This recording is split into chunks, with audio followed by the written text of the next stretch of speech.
Hello my people, ladies and gentlemen, turi live hano mu Nzove ku kibuga cy'imyitozo y'ikipe ya Rayon Sport. Ikipe ya Rayon Sport ikomeje kugenda ikora imyitozo iremereye cyane, imyitozo karundura, imyitozo rwose idasanzwe yitegura mu buryo bukomeye cyane ikipe ya Bugesera Football Club bazabahanganye nayo kuri iki icyumweru. Ishusho rero idasanzwe yamaze kuba itugaragariza 11 karundura, 11 karahabutaka ikipe ya Rayon Sport izaba yifashisha kuri uyu mukino izabikinamo n'ikipe ya Bugesera Football Club. Mbere gato yuko manukana n'aba 11 ikipe ya Rayon Sport izaba yifashisha nyuma y'ubusesenguzi bukomeye cyane bwa Motric Rwanda twifashishije hano kuri iki kibuga cyo mu Nzove ikipe ya Rayon Sport ikoreraho imyitozo, reka tubanza tubagezeho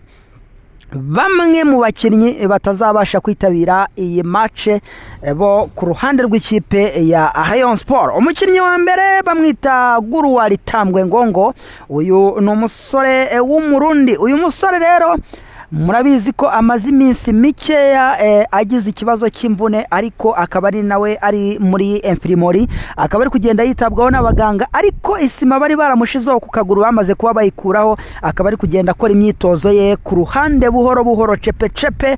Akaba rero ari umwe mu bakinnyi batazaba bifashishwa ku ruhande rw'ikipe ya Rayon Sport.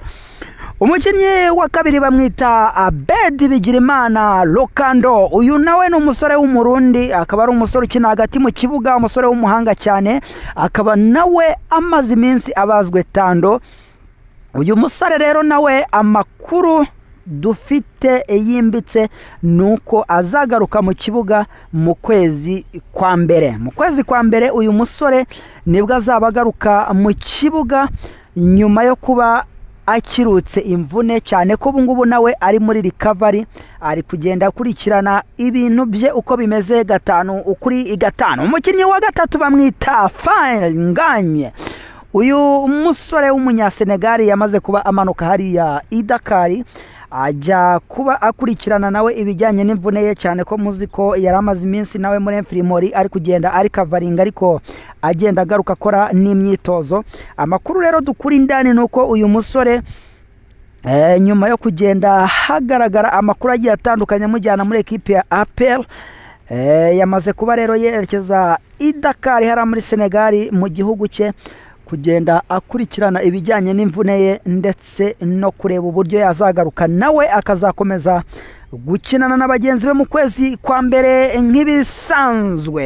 Ikipe ya Rayon Sport rero ndagira ngo nkubwire ko yamaze kuba igenda ishirirwaho prime cyangwa se agahimbaza muziki gakomeye cyane karemereye izaba ihabwa nyuma yo kuba yivuganye ikipe ya Bugesera. Murabizi ko iyi kipe ya Rayon Sport mu minsi ishize yaje kuba ikubitana n'ikipe ya Musanze Football Club yari imaze iminsi iri kugandagura amakipe y'ibigugu hano mu Rwanda.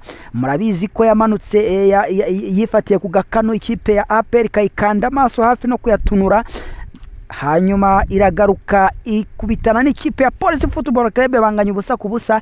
Ubwo rero yari yiteze ko igiye kuba yahondagura Rayon Sport, ariko isanga ba 11 b'abazungu bongeye kuba abazungu original, iza kuba ihura n'uruva gusenya ikubitwa ibitego bigera kuri 2 ku busa.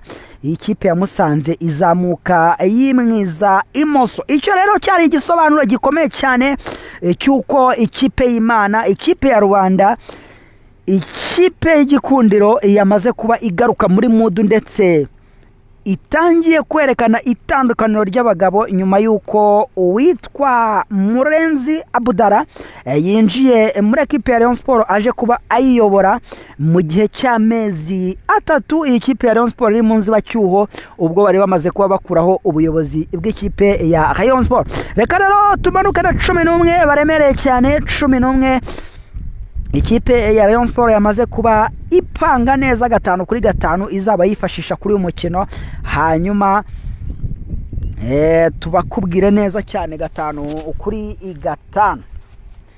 Nk'ibisanzwe rero mwizamu mu izamu bamwita Yves. Uyu musore Yves murabizi ko atajyaga abona umwanya kabisa wo kuba akina, ariko witwa Habimana Yves nyuma yo kubona ko uyu musore w'umukongomani izamu atari kuri hamya neza uwo bita Pavel Nzira, baza kuba rero bavuga bati reka tuzamure uyu mwana w'umunyarwanda Habimana Yves, cyane ko ni umusore mwiza ufite taye ushinguye, ndetse ubona ko rwose ahazaza he hamwemerera kuba yazaba umunyezamu ukomeye cyane, ndetse wazafatira n'ikipe y'u Rwanda Amavubi. Uyu musore rero Habimana Yves akaba ari we uzaba ari mu izamu nk'ibisanzwe, nkuko yari mu izamu ubwo bakinaga n'ikipe ya Musanze Football Club, ndetse akagerageza kugenda akora clean sheet, akora kabisa yitanga mu buryo budasanzwe. Baje kuba bamusubiza icyizere, bongera kuba bamushyira muri 11 babanzamo, ajya mu izamu nka nimero 1. Hanyuma rero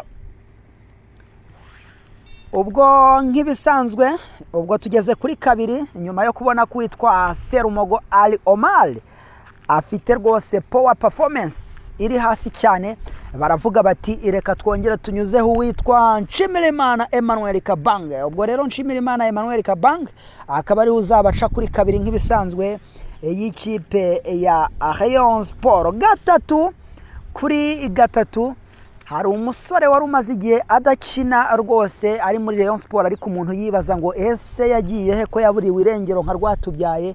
Uyu musore rero bamwita Ganijuru Eri, mwaramubonye ubwo bakinaga n'ikipe ya Musanze. Uyu musore yari hejuru cyane, ndetse yabaye umwe mu bakinnyi bagize ibihe byiza, arongera agaragaza urwego rwe, ndetse yongera kwiyerekana nk'umukinnyi ukomeye cyane uje kuba yafasha ikipe ya Rayon Sport. Ni nyuma yo kubona ko uwitwa Musore Prince bari bazanye bakwiye Burundi bavuga ko ari uje guca ku ruhande rwo kuri 3, babonye ko nawe urwego rwe ruri hasi cyane, bahitamo kuba bifashisha umunyarwanda w'umuhanga cyane, wongeye kwerekana urwego rwe ko ari umukinnyi ugomba kuba yakinira ikipe ya Rayon Sport. Ganijuru Eri araza kuba ari kuri 3. Hanyuma mu mutima wa defense nk'ibisanzwe ni Emerying, araza kuba ari kumwe n'umunyarwanda Rushema Chris. Aba basore rero baraza kuba bamanuka bazengereza neza cyane hano mu mutima wa defense, bifashishije aba basore babiri baca mu mpande, barimo uwitwa Ganijuru Eri ndetse na Nshimirimana Emmanuel Kabange. Nibo baza kuba bari mu bwugarizi bw'iyi kipe ya Murera, isaro ry'Inyanza, igikundira igikaka gikanu cy'Imfizi. Reka tuzamuke rero muri mediane. Iyi mediane ikipe ya Murera haraza kuba harimo uwitwa Richard Ndayishimiye, araza kuba ahari ameze neza cyane, araza kuba ari kumwe na Ntarindwa Aimable,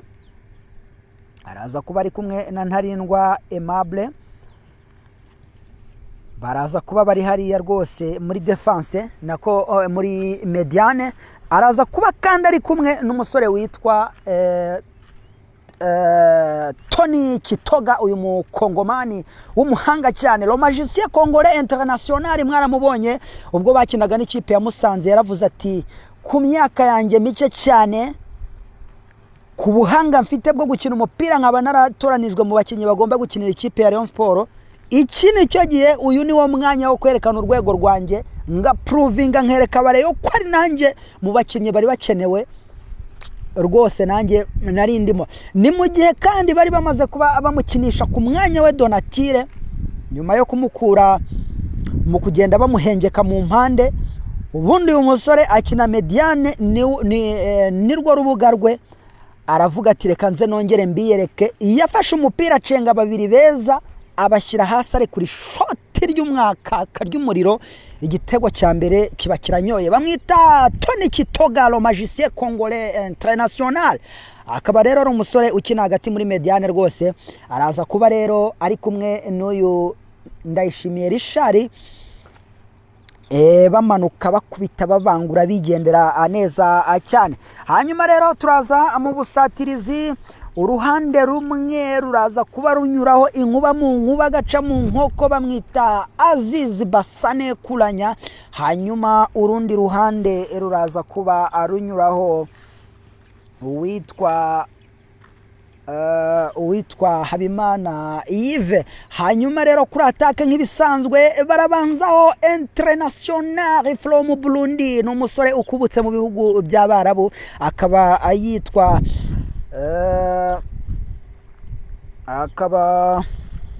yitwa Asmani Ndikumana, ni uza kuba abanzamo, ntabwo yongera gukina asimbuye, araza kuba abanzamo muri 11 karundura karabutaka iza kuba ayifashishwa n'ikipe ya Rayon Sport. Reka tubashimire cyane rero mwe mwari mudukurikiye 5/5. Iyi ni Motric Rwanda, icyo usabwa no kuba amaze gukora subscribe gakanda share kandi like kugira tubana 5/5. Amahoro y'Imana bane namwe, ndabakunda cyane.